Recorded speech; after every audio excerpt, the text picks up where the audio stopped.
চলতি অর্থবছরের প্রস্তাবিত বাজেটে শিক্ষা খাতের ক্ষতি এবং শেখার ঘাটতি পূরণে সুনির্দিষ্ট উদ্যোগ নেই বলে দাবি করেছে গণসাক্ষরতা অভিযান।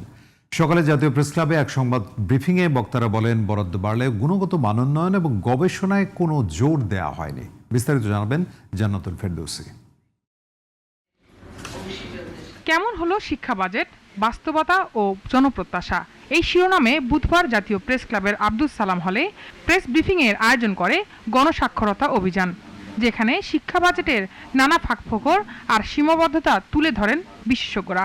একটা বড় মাপকাঠি হবে যে আমাদের লার্নিং ক্রাইসিসকে ওই বরাদ্দগুলো কিভাবে ইমপ্যাক্ট করবে। বক্তারা বলেন, পরিবারগুলোর নিজস্ব শিক্ষা ব্যয় আশঙ্কাজনক হারে বাড়ছে, অথচ ঝরে পড়া শিশুদের ফিরিয়ে আনতে প্রস্তাবিত বাজেটে কোনো সুনির্দিষ্ট রূপরেখা নেই। বাজেটের যে বরাদ্দ, এই বরাদ্দ কি আমাদের ফ্যামিলির যে পকেট এক্সপেন্ডিচার, ফ্যামিলির যে এক্সপেন্ডিচার, সেটি কমিয়ে বাচ্চাদেরকে কি আমরা ক্লাসরুমে ফেরত আনতে পারবো, যে বাচ্চাগুলো এখনো স্কুলে নেই বা ঝরে পড়ছে।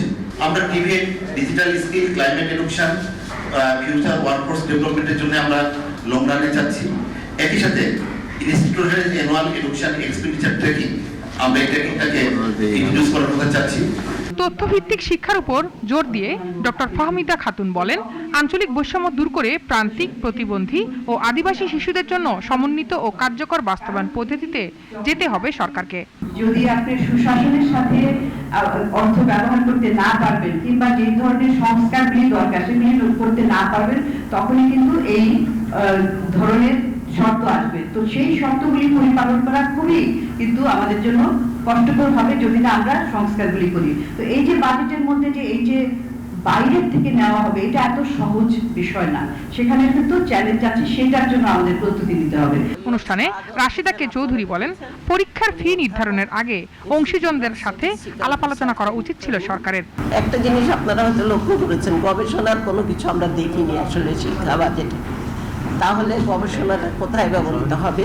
সেই স্ট্যাটিস্টিক্সের একজন বিশারদকে আমরা এখানে নিয়ে এসেছি। আপনারা দেখতে পাচ্ছেন ডক্টর ফাহমিদা খাতুন, তার পরিচিতির পরিচয় নাই। সিপিডির পক্ষ থেকে তাকে আমাদের অনুরোধ থাকবে যে তিনি সরকারের এই সদিচ্ছা, কমিটমেন্ট ইত্যাদি শিক্ষা সেক্টরে যেভাবে এসছে সেগুলা কিভাবে আর্থিকভাবে সেগুলা কিভাবে মোকাবেলা করা হবে। শিক্ষা খাতের উন্নয়নে গবেষণায় আরো গুরুত্ব দিয়ে বাজেট বরাদ্দ বাড়ানোর প্রয়োজন বলে মনে করেন গণসাক্ষরতা অভিযান। অনেক পত্রপত্রিকা এসছে। জান্নাতুল ফেরদৌসী, জিটিভি নিউজ, ঢাকা।